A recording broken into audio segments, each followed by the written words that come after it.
Quotes from in terms of character. Laurie is always a boy to Joe, but Friedrich is a man. Laurie possesses charm and culture. Friedrich, as we see, is cultured, but also steady and well-grounded. He speaks both to her down-to-earth practicality and down-to-earth imagination. When he and Joe together reprise Minion's song after Friedrich's surprise arrival at the march home later in the novel, it is a clear statement of the fitness of their union. A union of America with some of the best European culture, and for Friedrich, fulfillment of the American dream. He is much more than a funny match for Joe. Louisa read Wilhelm Meister Apprenticeship first time as a child, and it was a novel that she always went back to. The way Laurie is chasing Joe is very similar to what happens in another famous novel by Goethe, Sorrows of Young Werther. Lucy's affection to Eliza Fallen's biography about her husband, Charles, and the love story between an American woman and a German immigrant is also reprised in Little Woman in Joe's and Friedrich's characters, another book that Louisa read in her early youth. This knowledge can change the course of Louisa May Alcott research, especially when it comes to Louisa's own perceptions on Little Woman Part 2. Daniel Shirley writes in his essay, Wedding Marches, in the remaining correspondence between Louisa and her publisher Thomas Niles, there are no indications that Niles would have had any say on the character relationship. The marriage decisions were all Alcott's. Louisa had built the basis for the love stories in Little Woman decades before she was asked by Niles to write a book for girls. Good Wives, Little Woman Part 2 was never an afterthought but an exploration between immature love versus mature love. Yes, some of that we can see in Louisa's own life, in her relationships between young Ladislas Wisniewski, Laurie, and philosopher Henry David Thoreau. Friedrich, which is probably the reason why Louisa later in life tried to detach herself and her own love life from the love life of her literal counterpart, because it became all too personal. Geraldine Brooks declares, another reason Alcott crafted the direction of Joe's life in this way was because she seemed to want to marry but never did. It seems likely, however, that she did have at least two different love interests in her life.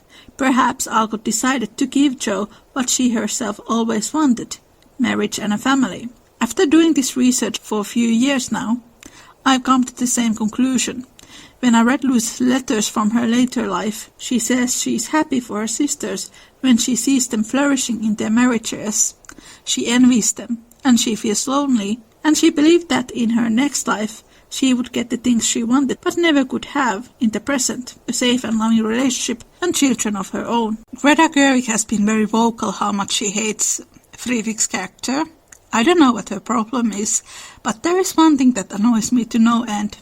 In every one of her interviews, Gerwig argues that Friedrich forces Joe to use the word Tau, and I can't even fathom how absurd that is. When you study German, one of the first things that you learn is that there are two ways to address a person. There is du, which is what you use when you are with someone you are very close to, and then there is sie, that you use when you are discussing with someone who is not very close to you. In the 19th century, when German literature was translated into English, du became Tau. When Friedrich and Joe call each other du, it means that they want to be close to one another. In the book it says that Joe thought Tau was a lovely salabile. It sounds that Gerwig is just making excuses to spread hate speech about a fictional character, and it doesn't have any base on reality. This is what Christine Doyle writes. When Joe terms Friedrich's request to use Tau in addressing him, quote, sentimental, while privately thinking it's lovely, he says, sentimental, yes, thank God.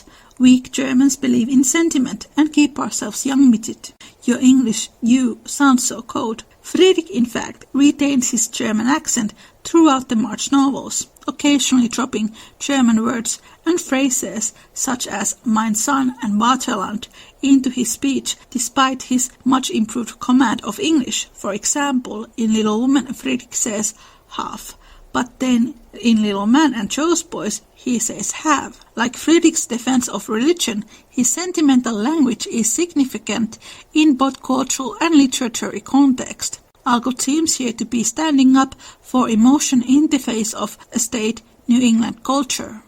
Thank you for listening. To listen to the full episode, Joe marries Goethe. Link is in the description. You can listen Little Woman podcast on Spotify, iHeartRadio, and other major podcast platforms. You can follow me on Instagram at podcastinglittlewoman. Take care and make good choices. Bye.